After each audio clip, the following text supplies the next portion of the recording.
tenemos en este cuadro, como pueden apreciar, del año 2010 al 2020, el área de ginecología ha tenido un pico máximo de preguntas en el año 2017, como se aprecia aquí, y conforme han pasado los años se ha ido preguntando menos, pero siempre con una tendencia a que pueda volver a incrementarse la cantidad de preguntas de esta área de ginecología, ¿no? Que es ginecobstetricia en realidad, ¿verdad?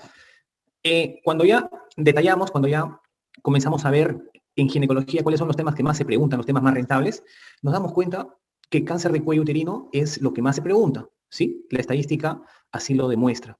Muy bien. ¿Será que el Perú es un país donde hay bastante cáncer de cuello uterino? Es una neoplasia de países pobres. En países ricos casi ya no hay cáncer de cuello uterino, pero en nuestra población siempre va a ser un problema social, un problema que se tiene que resolver en estadios tempranos, como ustedes ya lo van a conocer cuando toquemos este tema. Entonces, vamos a ponerle bastante énfasis al tema del cáncer de cuello uterino porque vemos que es lo que más se está preguntando. Cáncer de mama no se queda atrás, que es la neoplasia maligna más frecuente en la mujer peruana, superando al cáncer de cuello. En primer lugar está cáncer de mama y en segundo lugar está el cáncer de cuello, ¿no? Según la última estadística de Globocan del año 2020. Muy bien. Entonces, así va la cosa. En primer lugar, cáncer de mama y en segundo lugar, cáncer de cuello. Y será quizás por eso que son uno de los temas que más se preguntan. Por lo tanto, bastante ojo a estos temas. Los métodos anticonceptivos también, siempre, en un país donde no hay mucha cultura de planificación familiar, es un tema también importante y los que hacen el examen lo saben. Es por eso que lo preguntan con bastante frecuencia. Entonces, estos temas son los más rentables, seguido del miomatosis y enfermedad inflamatoria pélvica. Entonces, vamos a ponerle bastante punche a estos temas para conocerlos a profundidad y obviamente sacarle el mayor provecho al momento de poder afrontar un examen y nos toquen estos temas. Muy bien. Comenzamos entonces. He decidido comenzar por el tema más rentable, el tema que más se ha preguntado, que es lo que más les interesa a ustedes, y es donde he visto mayor confusión, mayor controversia en los grupos de alumnos que tengo, que tienen bastante duda en cuanto a lo que es manejo de las lesiones premalignas. Por lo tanto, vamos a comenzar por este tema de cáncer de cuello uterino.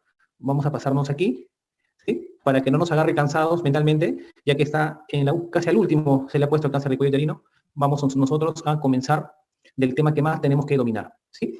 Y luego vamos a seguir la secuencia tal y cual lo tenemos en las diapositivas. Entonces, chicos, nos vamos a la diapositiva número 88. ¿Sí? ¿Ya están ubicados ahí para comenzar? Ya nos hemos ubicado en la diapositiva 88 en el tema de cáncer. Muy bien. Excelente. Entonces, allá. Yo espero, no hay ningún problema. A ver, ¿me avisan? Muy bien. Excelente. Entonces, cáncer de cuello uterino, como le mencioné al inicio de la exposición, está en el segundo lugar, siguiendo al cáncer de mama. Muy bien, el cáncer de cuello uterino, hay varios conceptos y varios subtemas que se tienen que conocer, como por ejemplo las lesiones premalignas, que no es el cáncer propiamente dicho, sino que son las lesiones que lo preceden o los precursores de dicho cáncer. Conocer el virus papiloma humano es importante, ya que el PBH tiene una asociación cerca al 99% con el cáncer de cuello uterino. Quiere decir que el PBH es el virus que produce el cáncer de cuello uterino en el 99% de los casos. Entonces, miren qué importante es conocer este virus, ya que así nomás un cáncer no se le conoce la causa, ¿no? Cáncer de páncreas, ¿cuál será la causa? No se sabe, es multifactorial. Cáncer de estómago, Helicobacter pylori no tiene una gran asociación, como si la tiene el PBH, cerca del 99% de cáncer de cuello uterino está asociado a este virus. Por eso es que también se pregunta bastante de ese virus y es lo que vamos a detallar ahorita. Muy bien. La patogénesis siempre es importante, clasificación por tipo histológico. El estadiaje es uno de los puntos que más se preguntan. Y el estadiaje, ¿qué es lo que hay que saber? Simplemente del estadio tiene que saber hasta qué estadio es quirúrgico y a partir de qué estadio va a quimioterapia. Eso es lo que tienen que saber, para eso sirve el estadiaje. Y el tratamiento, según el estadiaje FIGO del 2018, que es el actual clasificación, el actual estadiaje que está en vigencia. Todas las guías de tratamiento de cáncer de cuello toman en cuenta esta clasificación del 2018. Muy bien, entonces, cuando nosotros hablamos de cáncer de cuello, no podemos dejar de hablar del virus papiloma humano.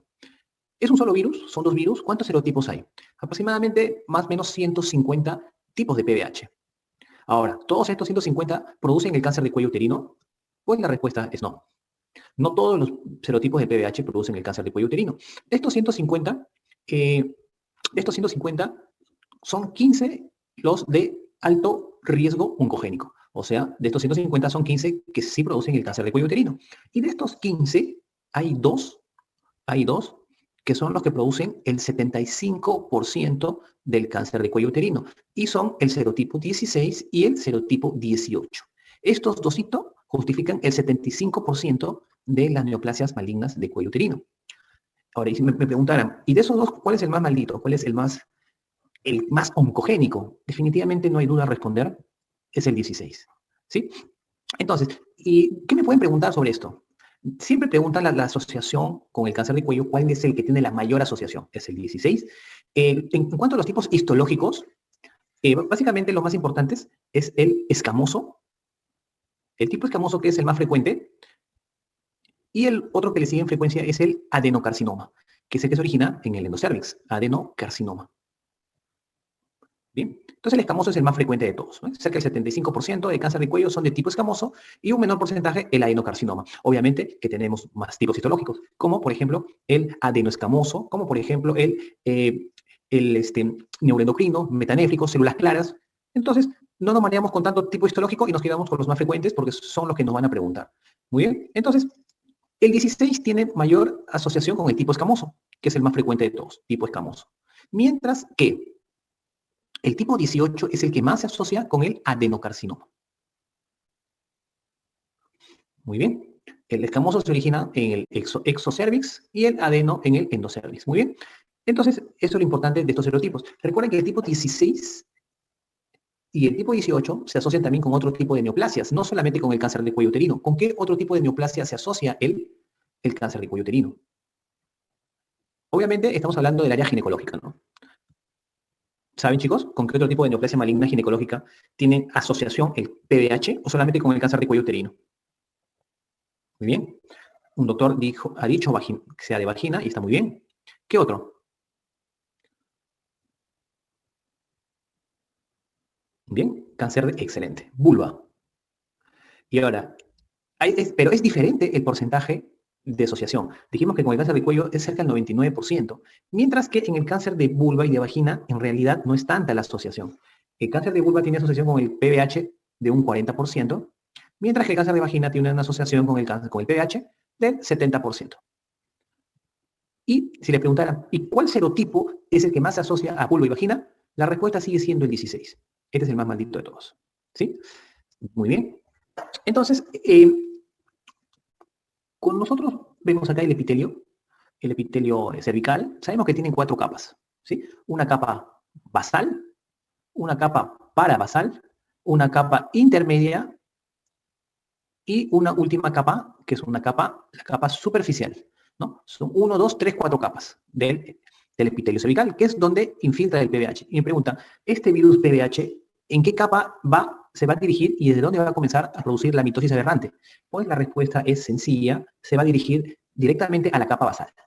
Por medio de los microtraumas que se producen en el epitelio, probablemente, por ejemplo, el coito, ¿no? El acto sexual, estos microtraumas en el epitelio van a permitir que este virus PBH pueda llegar hasta la capa basal y de ahí producir la mitosis aberrante hasta llegar a la capa superficial.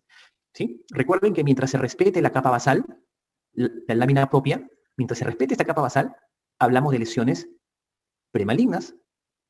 Cuando ya infiltra la membrana basal y llega al estroma, donde están los vasos linfáticos, los vasos sanguíneos, ya no hablamos de lesión premaligna, sino hablamos de una lesión, un cáncer de tipo invasivo, con capacidad metastásica. ¿No? Importante saber ello también, para todos, ¿no? Muy bien. Entonces, hasta aquí alguna pregunta. Esto es una parte muy importante que ustedes tienen que saber. Aproximadamente el grosor de esto es 0.25 milímetros, el grosor del epitelio cervical. Muy bien. Ya, alto riesgo oncogénico. No, no es alto riesgo obstétrico, es alto riesgo oncogénico. Conmigo es todo ginecológico, nada de obstetricia, porque ahora es alto riesgo obstétrico, ¿no? Pero acá lo vamos a asumir como un alto riesgo oncogénico. Lo que decía del cáncer de vulva, el cáncer de vulva es infrecuente. El cáncer de vulva es aproximadamente el 5% de las neoplasias ginecológicas. Les decía que el cáncer de vulva tiene asociación en un 40% con el PBH. Mientras que el cáncer de vagina, que es más infrecuente aún que el cáncer de vulva, tiene una asociación del 70% con el PBH. Y de todos los serotipos de PBH, el más maldito dijimos que era el 16, el de mayor riesgo oncogénico. Muy bien, entonces, nosotros decimos, entonces el PBH se transmite mediante las relaciones sexuales. ¿Sí? A ver, vamos un ratito acá. Ya. Muy bien. Entonces, el acto sexual, el coito, la penetración. Pero la pregunta sería entonces, eh, o sea, si la mujer no tiene relaciones sexuales, si no tiene coito, ¿no se infectará del VIH? ¿Qué dicen ustedes? ¿Sí o no? ¿O tiene que tener necesariamente acto sexual para que se contagie del VIH o no? Sí. Jesús dice que sí. O sea, y Julio dice que no. Y Norma dice que sí. La verdad es que en realidad el VIH es un virus epiteliotrópico. Se puede contagiar mediante contacto de epitelios. Por lo tanto, no es necesario la penetración o el coito para poder contagiarse de VIH. Basta roce de epitelios y se puede producir el contagio. Y recuerden que el preservativo no te protege del todo del VIH, una protección del 60% aproximadamente. Y recuerden que también hay serotipos de VIH que son benignos, que producen los famosos condilomas, que son las lesiones benignas, ¿no? Que se producen en el área genital. Puede haber condiloma en el cuello, puede haber condiloma en la vulva, puede haber condiloma en el ano, puede haber condiloma en el periné. ¿Cuáles son los serotipos? El 6 y 11. Estas son las preguntas, entre comillas, las más sencillas que nadie debería fallar. Ahora, ¿estos te pueden producir cáncer? ¿Sí o no? No es la norma, no es lo frecuente, pero esporádicamente sí te puede producir cáncer de cuello uterino. Pero no es lo frecuente. O sea, no es lo frecuente. Muy bien. Entonces, vamos a pasar aquí a esta preguntita. Para comenzar a tocar más profundamente lo que es cáncer de cuello uterino. Me hablan de una mujer de 36 años. Ojo, en cáncer de cuello uterino, la edad de las mujeres van a oscilar entre 35 a 50 años. A diferencia de otras neoplasias en el cuales la mayoría de pacientes pasan los 60 años, en el cáncer de cuello uterino suele aparecer en mujeres más jóvenes. ¿Y a qué se puede deber? ¿A qué se puede deber? Debido a que este cáncer de cuello tiene que ver con el PBH. Y mientras la mujer a más joven edad se haya contagiado de este PBH, le va a dar el cáncer de cuello uterino, obviamente a más temprana edad. Así es, así es, así es. Ahora la pregunta sería, ¿basta tener el PBH para hacer cáncer? O sea, tengo relaciones con un pata, me contagio el PBH, ya me fregué, voy a tener cáncer de cuello uterino. ¿Es así de simple?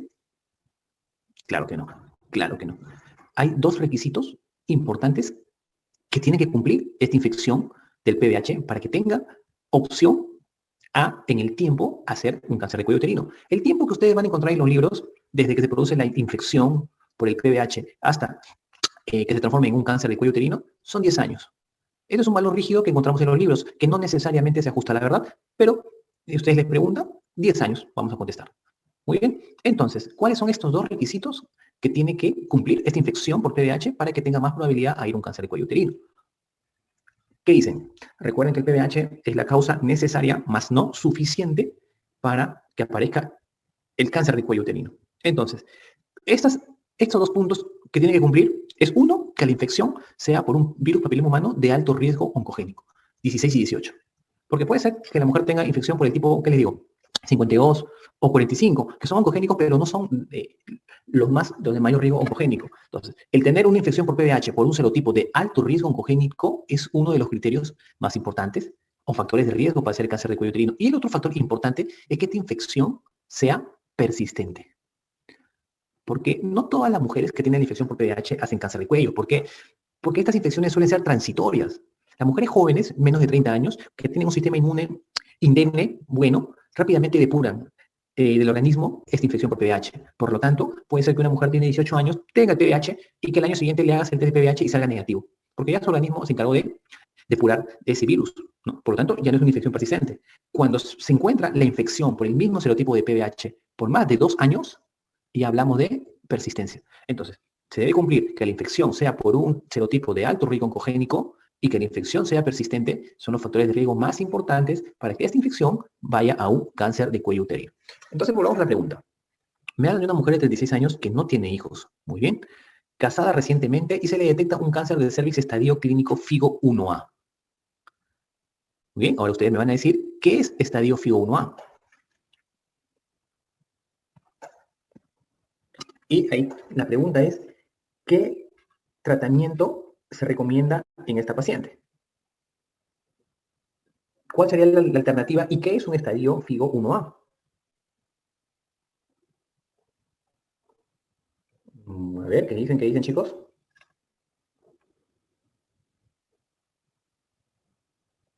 Bien, les voy a ayudar. Es un estadio microscópico, ¿sí? Microscópico. FIGO A, hay FIGO 1A, 1, y hay FIGO 1A2. 1A1, cuando la invasión en el estroma en profundidad es menor de 3 milímetros. Muy bien. Y el estadio 1A2 es cuando la invasión en profundidad es, o sea, hablamos en el estroma. Aquí ya se rompió la capa basal y hay invasión en el estroma. Y aquí el 1A2 es cuando la invasión en profundidad es mayor o igual a 3 milímetros. ¿Sí? Mayor a 3 milímetros, pero no más de 5 milímetros. O sea, está entre esos valores. Supera los 3 milímetros, pero llega hasta los 5 milímetros. Aquí esta pregunta no me especifican tanto. No me especifican tanto. Ahora, ustedes me preguntarán, ¿y es importante saber si es un 1A1 o si es 1A2? La verdad es que sí. Porque, como soy especialista, yo les digo a grosso modo, el estadio 1A1, el tratamiento puede ser un simple cono. Pero sí, el informe del patólogo te dice que es 1A1, pero que tiene invasión del espacio linfovascular, o es un 1A2, el tratamiento ya no es un cono, sino una histerectomía radical más linfadenectomía pélvica bilateral. ¿Se dan cuenta? Entonces, con esto yo me doy cuenta que de repente el que ha hecho la pregunta no está muy familiarizado en el manejo oncológico. Pero mi sugerencia es, normalmente cuando preguntan y te ponen a secas FIGO 1A, y te ponen este dato, ¿no? Sin hijos, como diciendo, apiádate, ¿no? No le saques el útero. Se refieren al 1A1, que es una invasión estromal, ¿no? Menos de 3 milímetros. Entonces, aquí la alternativa sería cono cervical. Pero si nos basamos realmente en cómo es en la vida real, nos damos cuenta que el manejo no es tan sencillo, porque no solamente hay 1A, sino hay 1A1 y hay 1A2, y el manejo es totalmente diferente. ¿Sí? ILB es invasión del espacio linfovascular. Invasión del linfovascular. Y este dato te lo tiene que dar el patólogo. ¿Sí? El patólogo te tiene que dar ese dato. Muy bien. Entonces, básicamente es así. Entonces, como les mencionaba, es importante. A ver, ¿qué dice acá? ¿En qué consiste la conización cervical? Muy bien. Ya, no hay problema. Vamos a explicarlo. A ver, vamos a ver. Acá. Cuando yo hablo de cono cervical, hay dos técnicas por las cuales yo lo puedo realizar, que es mediante el cono lip. A ver, no voy a redundar, voy a poner acá. Mediante el cono lip. Y otro mediante el cono frío. El cono consiste en la resección de una parte del cuello uterino, justamente en forma de cono. No se saca el útero, solamente se saca parte del cuello uterino conteniendo la zona de transformación, que es donde se inicia el cáncer de cuello uterino. Por lo tanto, el cono preserva el útero. Y acá justamente el dato me dice sin hijos. Este dato es por algo. Muy bien. Entonces, el cono lip es actualmente el método que se utiliza con mayor frecuencia. El cono lip. ¿Sí? Este consiste en la sección de parte del cuello uterino con un asa lip, que viene así, es como un manguito y acá tiene un alambre en forma de asa. Y es como un lapicero, ¿sí? Y tiene la punta, este alambre pequeño en forma de asa. Hay varias medidas, ¿no? De 2 centímetros, de 1. Y con esta asa, conectado a un equipo de electrocauterio, mediante energía eléctrica, se secciona parte del cuello uterino. Ese es el famoso cono lip. Mientras que el cono frío se realiza la resección de parte del cuello uterino con un bisturí. ¿Sí? Entonces, la pregunta sería, ¿y cuándo hago cono lip y cuándo hago cono frío? Mi respuesta sería, prácticamente todas las lesiones son factibles de la resección mediante el cono lip. El cono frío tiene algunas indicaciones muy específicas, como por ejemplo, que la paciente tenga el diagnóstico de un adenocarcinoma in situ. Otro, que haya sospecha de microinvasión. Y otro, que la lesión sea una lesión extensa que se introduce al canal endocervical. En estos tres escenarios, yo voy a elegir el cono frío. Y también cuando el cono tú lo hagas con una finalidad terapéutica. Yo el cono lip lo puedo realizar con dos finalidades, con una finalidad diagnóstica o con una finalidad terapéutica. Terapéutica, cuando la lesión es totalmente resecable. Por ejemplo, vamos a graficarlo para que entiendan. Imagínense que esto sea el cuello uterino. Esto es el endocérvix. ¿Ustedes saben lo que es la zona de transformación? ¿Saben lo que es la zona de transformación, doctores? HR es histerectomía radical. Muy bien. A ver. Ya. Cuando el nacimiento de una mujer van a ser con una unión escamocolumnar, como bien lo dijo el doctor, que es el límite entre el epitelio exocervical y el epitelio endocervical, ¿sí? El epitelio cilíndrico, la monocapa de epitelio cilíndrico y la parte más externa, el epitelio poliesterificado escamoso. Entonces, esta es la unión escamocolumnar original con la que nace la paciente. Con el transcurrir del tiempo, con el hipoestrogenismo fisiológico, esta unión escamocolumnar se tiende a interiorizar hacia el canal. Por lo tanto, que la nueva unión escamocolumnar va a estar más dentro. Y vamos a tener, por ende, una nueva unión escamocolumnar, nueva. Por lo tanto, como vemos en el dibujo, tenemos una unión escamocolumnar original, más externa, y una unión escamocolumnar nueva, más interna. Y todo ese espacio que queda entre la unión escamocolumnar original y la nueva, toda esta área que queda comprendida ahí, es lo que llamamos la famosa zona de transformación. Y es aquí donde se origina el cáncer de cuello uterino. La idea del cono es sacar esta zona, ¿sí? Y en profundidad se va a ir adelgazando de tal manera que la muestra va a salir en forma de un cono, ¿no? Con una visión lateral, más o menos es así como va a salir el cono, la parte del cono cervical, ¿no? Una visión lateral. Entonces, esta es la idea del cono cervical. Muy bien. Ahora, ¿qué les iba a comentar sobre esto? Ya, muy bien. Entonces, básicamente eso es lo que les quería hacer entender sobre el cono, ¿no? Que me preguntaron. Ya, le decía, otra indicación de cono frío es cuando la finalidad del cono es con una finalidad diagnóstica. Entonces, tenemos una finalidad terapéutica y una finalidad diagnóstica. La terapéutica sería cuando yo veo, al echar el ácido acético, una lesión acetoblanca, por ejemplo, a este nivel, totalmente visible, que no hay sospecha que se introduja al canal, sino que la lesión está acá, totalmente exocervical. Entonces, una lesión acetoblanca, gruesa. Bien, que se ha biopsiado, ya salió, voy a cambiar de color porque el amarillo no se ve muy bien, y se ha biopsiado, y esta lesión acetoblanca, a la biopsia salió un NIC3. Entonces, yo al ver que esta lesión está acá, totalmente visible, le voy a hacer un cono con un fin terapéutico. Pero, ¿qué pasaría si la lesión se introduce al canal y no veo hasta dónde llega? En este caso, no podría delimitar la extensión de la lesión y sería mejor hacerle un cono con una finalidad diagnóstica, porque puede ser que en la profundidad haya un componente invasivo y no sea solamente un NIC, sino un cáncer invasivo. En ese caso, yo voy a hacer un cono no con una finalidad terapéutica, porque no necesariamente la voy a curar, porque no visualizo hasta dónde llega la lesión. Entonces, ahí sería un cono con un fin diagnóstico. Y en este caso, el cono frío sería lo más ideal.